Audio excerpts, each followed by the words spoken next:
살다 보면 꼭 그런 사람이 있습니다. 도무지 말이 안 통하고 계속 나를 힘들게 하는 사람. 가족일 수도 있고, 친구일 수도 있고, 심지어 내 자식일 수도 있습니다. 왜 저 사람은 저 모양일까? 왜 나만 이렇게 참아야 하나? 속이 터지는 날도 많았을 겁니다. 그러다 결국 이런 생각이 들죠. 저 사람만 좀 달라지면 다 괜찮을 텐데. 하지만 그게 되지 않으니 마음은 점점 지치고 상처는 쌓여만 갑니다. 왜 우리는 그렇게 사람을 바꾸려 들까요? 그건 바로 내 기대가 너무 컸기 때문입니다. 가족이니까 날 이해해 주겠지. 친하니까 상처 주는 말은 안 하겠지. 그런 기대 말입니다. 그 기대가 채워지지 않으면 우리는 실망합니다. 실망이 반복되면 분노가 생기고 분노는 결국 관계를 깨뜨리는 칼이 됩니다. 불교에서는 이걸 기대에서 비롯된 집착이라고 말합니다. 나의 틀에 상대를 끼워 맞추려는 마음. 바로 그 마음이 고통의 시작입니다.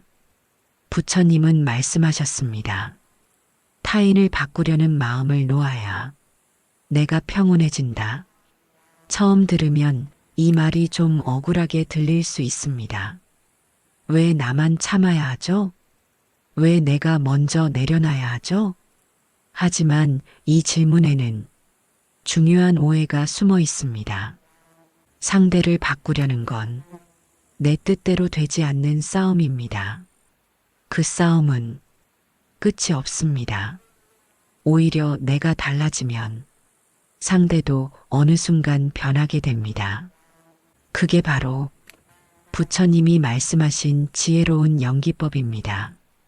관계는 하나가 아닌 둘이 만들어내는 그림이기 때문입니다. 상대를 설득하려 들지 말고 내 마음을 먼저 들여다보세요.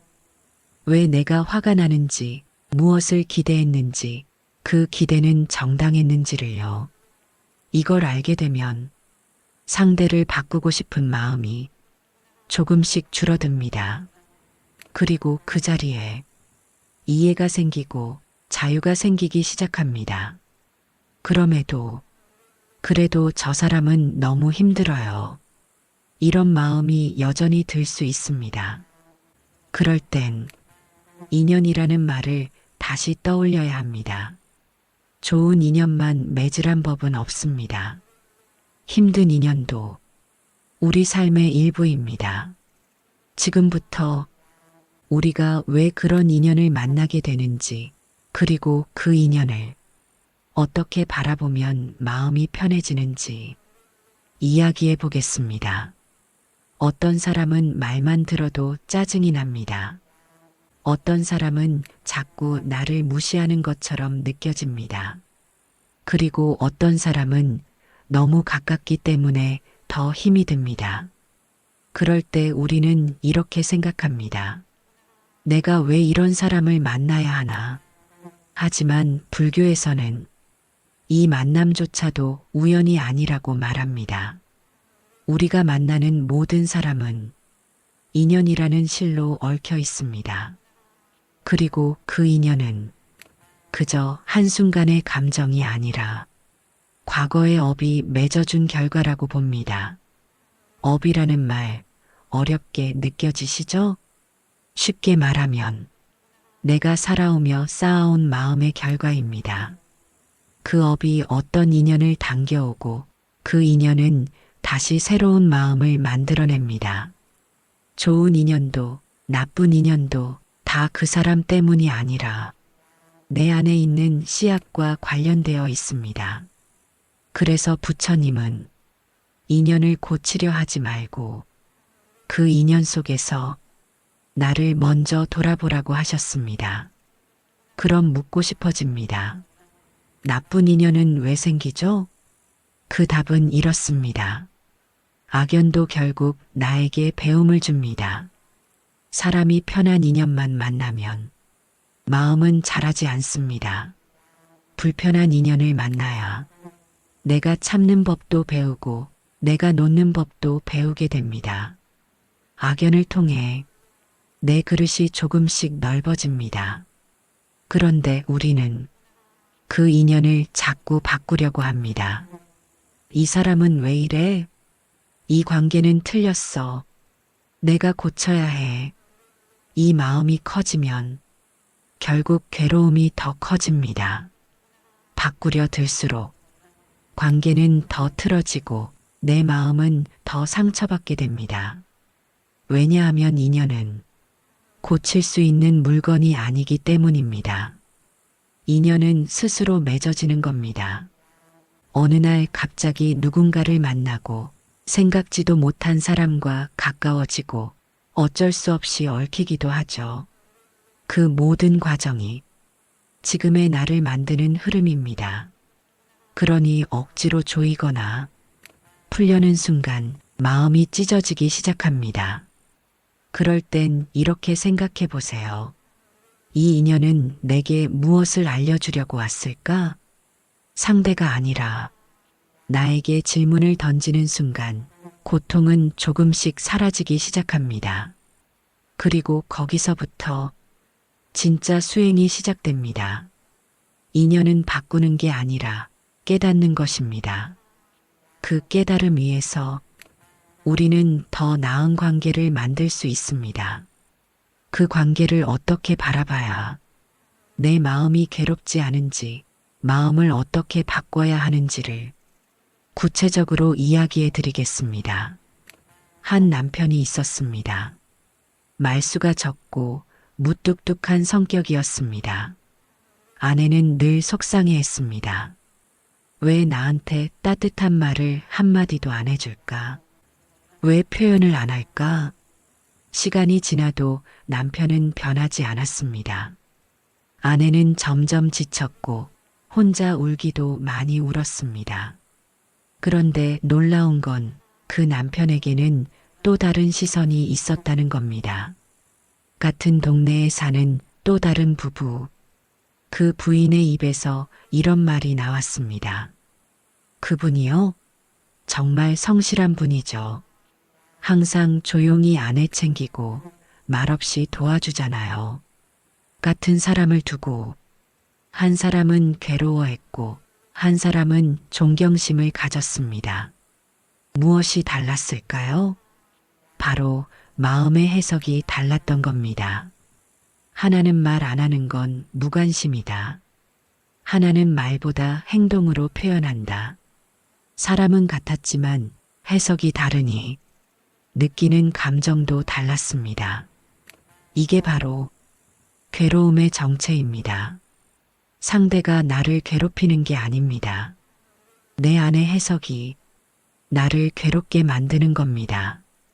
그래서 부처님은 세상을 바꾸려 하지 말고 자신의 마음을 먼저 바라보라고 하셨습니다. 그 말은 결국 관점을 바꾸라는 뜻입니다. 저 사람은 왜 저래? 이 질문을 내가 왜 저 말에 상처받았을까? 로 바꾸면 그 순간부터 내 마음은 조금씩 가벼워집니다. 이건 참고 억누르라는 뜻이 아닙니다. 오히려 내 감정을 있는 그대로 바라보면서 그 뿌리를 이해하라는 뜻입니다. 그걸 반복하다 보면 조용한 변화가 시작됩니다. 상대는 여전히 똑같아도 내가 달라진다는 걸 느끼게 됩니다. 그게 바로 마음 공부입니다. 마음을 공부한다는 건 책을 많이 읽는다는 게 아닙니다. 내 감정의 흐름을 지켜보고 내 해석의 방향을 바꾸는 걸 말합니다. 그러면 그 사람의 말도 행동도 이전처럼 날 찌르지 않습니다. 물은 그릇에 따라 모양이 달라집니다. 사람도 마음의 그릇에 따라 보이는 모습이 달라집니다. 그릇을 바꾸면 삶이 바뀝니다. 그 마음 공부가 우리를 평온하게 만들어줍니다. 부처님 말씀 중에서 관계에 대해 특히 도움이 되는 세 가지 구절을 함께 나눠보겠습니다. 작은 말 하나가 어떤 관계를 얼마나 바꿀 수 있는지 직접 느껴보시길 바랍니다. 사람 때문에 힘들어질 때 어떻게 해야 할까요? 오늘은 부처님 말씀이 알려주는 세 가지 실천을 나눠보려 합니다.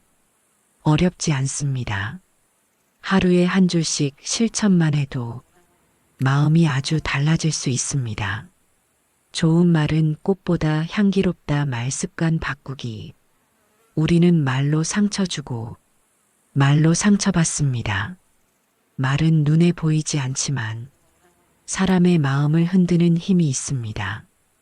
부처님은 말씀하셨습니다. 좋은 말 한마디는 천냥 빚을 갚는다. 그 말 속에는 향기가 담겨 있다고 하셨습니다. 누군가에게 괜찮아, 잘했어. 이 말 한마디만 해도 그 사람의 하루가 달라집니다. 반대로 왜 그것밖에 못해? 당신은 늘 그래. 이런 말은 마음을 무겁게 만들죠. 말은 날아가지만 기억은 남습니다. 부부 사이, 자식 사이, 친구 사이에서도 말 한 줄이 관계를 결정합니다. 부처님은 말을 가려서 하는 자는 복을 받는다고 하셨습니다. 말을 바꾸면 관계도 조금씩 따뜻해집니다. 지금부터라도 내가 자주 쓰는 말을 살펴보면 어떨까요? 화를 품으면 나를 태운다. 감정 다스리는 연습. 누군가가 내 마음을 건드릴 때 우리는 쉽게 화가 납니다. 그런데 그 화를 계속 안고 있으면 어떻게 될까요? 상대는 괜찮은데 내 마음만 점점 타들어갑니다. 불교에서는 화를 품는 자는 자기 가슴에 불을 지피는 자라고 말합니다. 화는 절대로 상대를 벌주는 게 아니라 나를 아프게 만듭니다. 화가 날 때는 먼저 멈춰야 합니다. 말을 하지 말고 심호흡을 깊게 하세요. 그 순간 마음이 조금 가라앉습니다. 그리고 스스로에게 이렇게 물어보세요. 정말 이 말 꼭 해야 할까?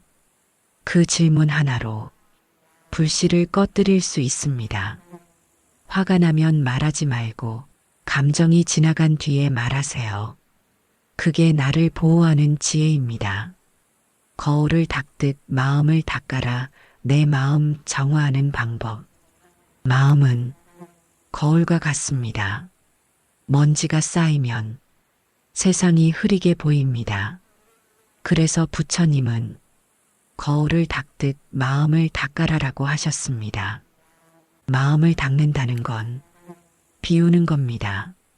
미운 마음, 억울한 마음, 억지로 쥐고 있는 감정을 하나씩 내려놓는 연습입니다. 그럴 때 도움이 되는 것이 짧은 명상입니다. 조용한 자리에 앉아 숨을 천천히 들이쉬고 천천히 내쉬어 보세요. 생각은 그대로 두고 그냥 지나가게만 하세요. 그걸 반복하면 내 안에 있던 탁한 마음들이 조금씩 사라집니다. 마음이 맑아지면 상대도 다르게 보입니다. 마음 공부는 특별한 사람이 하는 게 아닙니다. 지금 힘든 관계가 있다면 오늘부터 해보세요. 말을 바꾸고 화를 멈추고 마음을 닦는 것. 그것이 바로 인생 후반을 평온하게 만드는 가장 쉬운 수행입니다. 이제부터 이 모든 깨달음을 어떻게 일상의 지혜로 연결할 수 있을지 함께 나눠보겠습니다. 살면서 가장 어려운 일이 뭘까요? 돈 버는 일일까요? 건강을 지키는 일일까요? 아니요. 사람을 받아들이는 일입니다. 생각이 너무 다른 사람, 마음이 안 맞는 사람, 그래도 인연이니까 끊을 수도 없는 사람. 그럴 때마다 우리는 한 번쯤 이런 말을 되뇌입니다. 왜 나는 이런 사람을 만나서. 하지만 인연은 누가 골라주는 게 아닙니다. 어느 날 문득 내 앞에 서 있는 게 인연입니다. 그 인연을 억지로 바꾸려 하면 괴로움이 시작되고, 그 인연을 있는 그대로 바라보면 지혜가 시작됩니다. 부처님은 있는 그대로의 현실을 받아들일 때 마음이 늙지 않는다고 하셨습니다. 나이를 먹는다고 늙는 게 아닙니다. 마음을 굳게 닫고 세상을 미워하는 순간부터 우리는 서서히 늙기 시작합니다. 하지만 누군가를 이해하려고 마음을 여는 사람은 늘 부드럽고 따뜻한 얼굴을 갖게 됩니다. 그 얼굴에는 노화가 아닌 평온함이 피어납니다. 관계에 집착하지 말고, 억지로 끌어당기지도 말고, 놓아야 할 땐 놓는 연습을 해보세요. 그렇게 마음이 조금씩 자유로워질 때 삶은 훨씬 가볍고 평화로워집니다.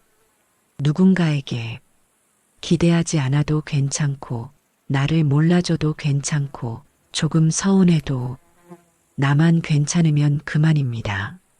이건 마음을 포기하는 게 아니라 마음을 단단히 붙잡는 일입니다. 인연을 받아들이는 사람은 결국 자신을 아끼는 사람입니다. 그 사람은 나이와 상관없이 매일 새롭게 피어납니다. 오늘 이 영상을 보신 당신도 분명 그럴 수 있습니다. 끝으로 부처님의 말씀 한 구절을 마음에 담아드립니다. 마음이 고요하면 세상이 고요해진다. 먼저 내 안의 소리를 조용히 들어보세요. 말없이 지혜를 말해주는 당신 안의 불성을 믿어보세요. 지금 이 순간에도 당신은 성장하고 있습니다. 오늘 하루도 당신의 평안을 진심으로 응원합니다. 감사합니다.